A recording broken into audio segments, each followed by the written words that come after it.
Bienvenidos al podcast de You Trading, el portal con el mejor contenido para traders. Buen día, bienvenidos a una nueva edición de La Esquina del Trader. Yo soy Paola Pejovés y en el programa de hoy vamos a hablar sobre los últimos sucesos mundiales que afectan la economía del mundo entero. Para hablar del tema nos acompaña desde Lima, Perú, Farid Cajat, licenciado en Sociología por la Pontificia Universidad Católica del Perú y doctor en Gobierno por la Universidad de Texas, en Austin. Ha sido miembro de la Comisión Consultiva ad hoc del Ministerio de Relaciones Exteriores sobre la delimitación marítima con Chile y es profesor de Relaciones Internacionales en la Academia Diplomática del Perú y en la Pontificia Universidad Católica del Perú. Su libro más reciente es Tiempos Violentos, donde analiza los hechos más resaltantes que vienen marcando el devenir de la política internacional. En agosto del año 2010, la revista Foreign Policy publicó un artículo bajo el sugerente título de la mejor década de la historia. Sin embargo, las tendencias internacionales parecían augurar un futuro venturoso para la humanidad. Sin embargo, todo esto ha cambiado en los últimos años. Hay pobreza, índices internacionales de democracia que muestran un deterioro continuo y las guerras en el mundo. Bienvenido, Farid. Gracias, Paola. Buenas tardes.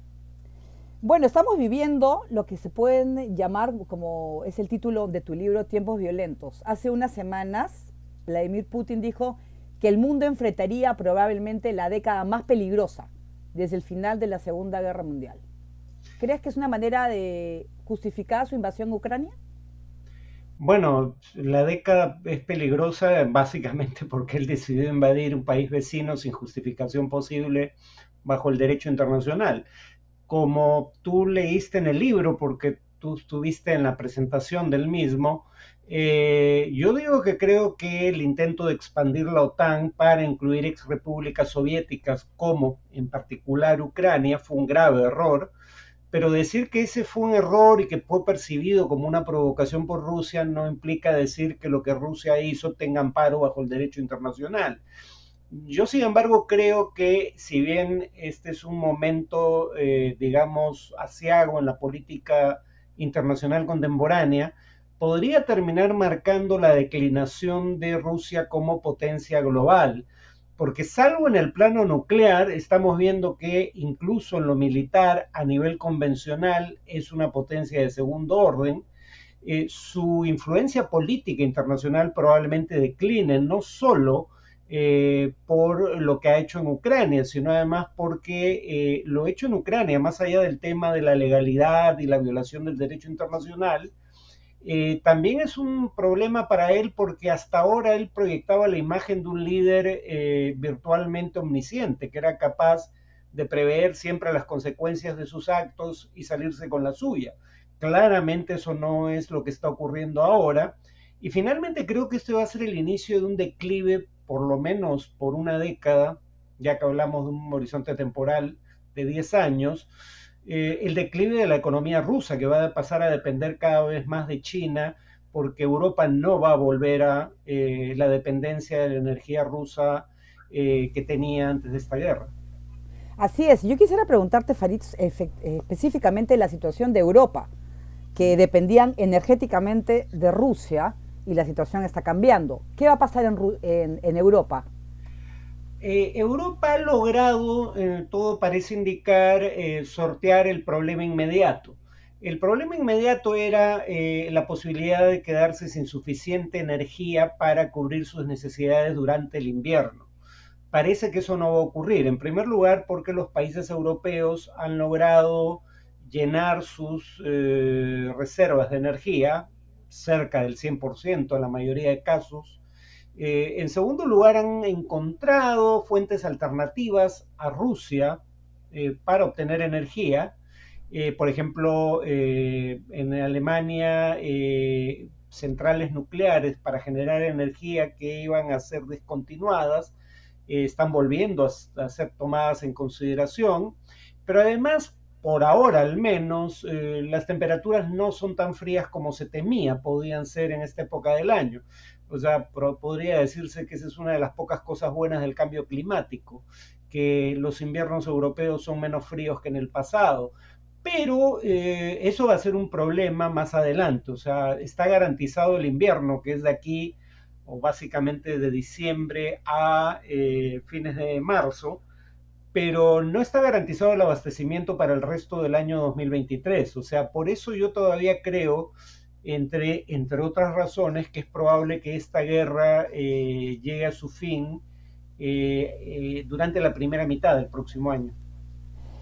Además de la guerra en Ucrania, el enfrentamiento con Rusia, está en los efectos de COVID-19. ¿Crees que fue la peor pandemia de los últimos 100 años? No hay duda al respecto, ¿no? La peor pandemia de la historia ha sido la gripe española, que empezó en 1918 y acabó en 1922, justamente hace 100 años. En retrospectiva, ahora se cree que mató mucha más gente de lo que se pensó en la época. Por ejemplo, con pruebas hechas sobre cadáveres exhumados, ahora se cree que podría haber muerto entre 50 y 100 millones de personas. En ese sentido, esa pandemia fue bastante peor que la actual, ¿no? Pero claro, hay que tener en cuenta que se inició cuando menos en el contexto de la Primera Guerra Mundial. La actual pandemia podría haber producido entre 20 y 25 millones de muertes si se toma en cuenta el criterio de muertes excedentes, no el de muertes diagnosticadas con COVID o por causa del COVID. Pero sí, en materia de salud pública es la peor pandemia en 100 años. En materia económica también, porque ha generado la peor recesión desde la Gran Depresión, o sea, hace 90 años, y tanto los problemas de cadena de suministros que provocó la pandemia, por ejemplo, el hecho de que los contenedores quedaron estacionados en lugares distintos a aquellos en los que habrían debido de estar para transportar bienes, y sumando a los problemas de suministros causados por la pandemia,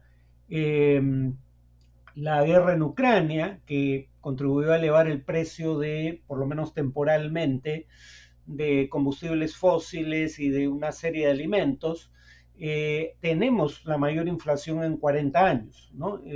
No solo la pandemia explica todo esto, pero es la explicación fundamental. Y además, sumado a los, por ejemplo, problemas a los niveles de producción que no se llegaron, Uh -huh. también marcó las diferencias entre los que tienen y los que no tienen, ¿no? Bueno, según el Banco Interamericano de Desarrollo, según una publicación de economistas que trabajan ahí, la desigualdad en América Latina, que partía en el siglo XXI con la mayor desigualdad de ingresos del mundo, junto con, o sea, la región más desigual del mundo era América Latina, junto con el África subsahariana. Sin embargo, buena parte del siglo XXI habíamos logrado, aunque marginalmente, reducir la desigualdad. Según el BID, la desigualdad volvió a crecer durante la pandemia.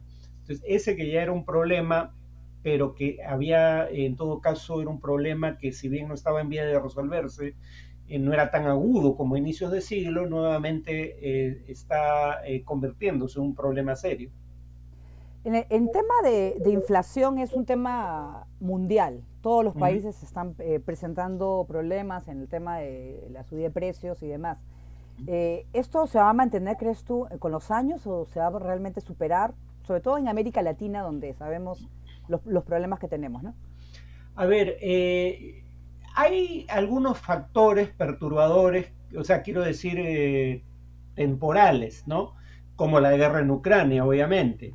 La guerra eventualmente va a llegar a su fin. Entonces, ese tipo de factores que están alimentando la inflación mundial van a desaparecer y eso haría que la inflación baje. Pero hay razones para pensar que no vamos a volver al estado de cosas anterior.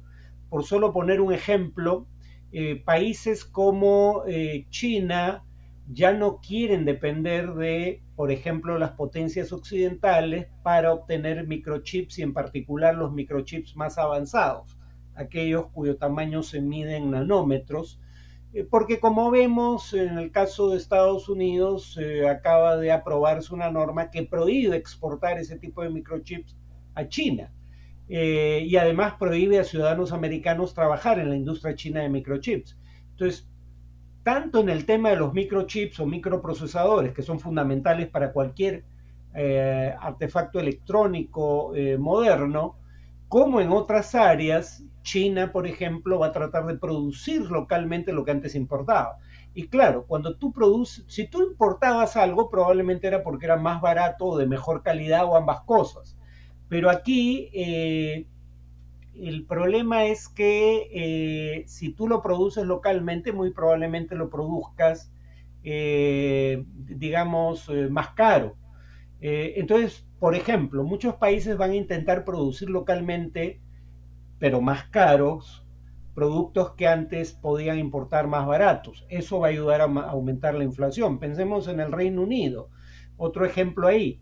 Antes no había controles aduaneros para los productos que llegaban al Reino Unido desde el resto de la Unión Europea.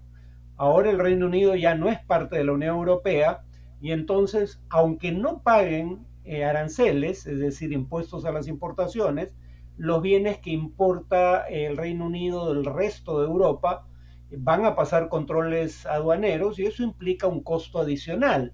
Entonces van a ser bienes más caros en el futuro por esa razón. Entonces, por razones políticas, decisiones de los gobiernos, la inflación no va a volver al nivel previo, va a seguir siendo relativamente alta, aunque no tan alta como es en este momento.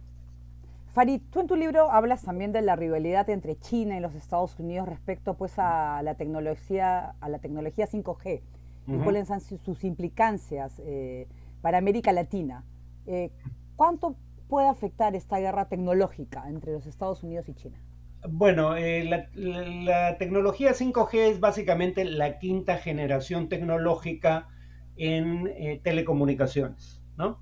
Lo que implica en concreto, según he podido averiguar, no es que haya un nuevo tipo de Internet. Lo que va a haber es un Internet muchísimo más rápido. En principio, 10 veces más rápido que la tecnología 4G, ¿no? La tecnología de la generación anterior. Y eso es importante, ¿por qué? Porque ese es el tipo de velocidad que requieres, por ejemplo, para poder hacer, digamos, realidad la idea de vehículos que no requieran un conductor humano, ¿no? Bueno, el punto es que esa tecnología ya está siendo desarrollada en América del Sur.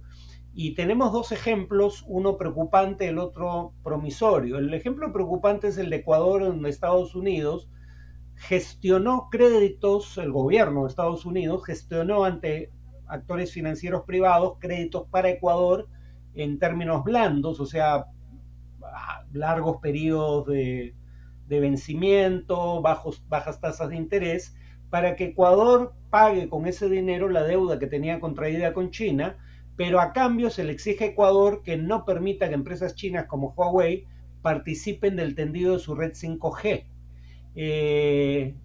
Y acá el problema es que China podría ver eso como un acto hostil y sancionar a Ecuador. Por ahora no ha ocurrido que yo sepa, pero cabe dentro de lo posible. Lo que ha hecho Brasil, y ese sería un ejemplo interesante para Perú, hay quienes cuestionan el tema a nivel tecnológico, pero en todo caso, lo que dijo el gobierno brasileño es, si lo que a Estados Unidos le preocupa de empresas chinas como Huawei es que puedan convertirse en empresas que compartan la inteligencia que obtengan operando en América Latina con el gobierno chino, no vamos a permitir que empresas como Huawei participen del tendido de la red 5G para el gobierno federal brasileño y en general para las entidades estatales, pero sí que abastezcan a los competidores para proveer el servicio 5G en la licitación para el sector privado. Entonces, ese es el tipo de problemas que va a enfrentar Perú muy pronto. Muy bien, muchísimas gracias por estar con nosotros, Farid. De nada, un gusto. Hasta luego, Paola. Bien, gracias por acompañarnos en esta nueva edición de la Esquina del Trader. Los invito a visitar nuestra página web YouTrading en español y seguir nuestro curso gratuito para saber sobre el comercio de los mercados financieros. Hasta una próxima edición.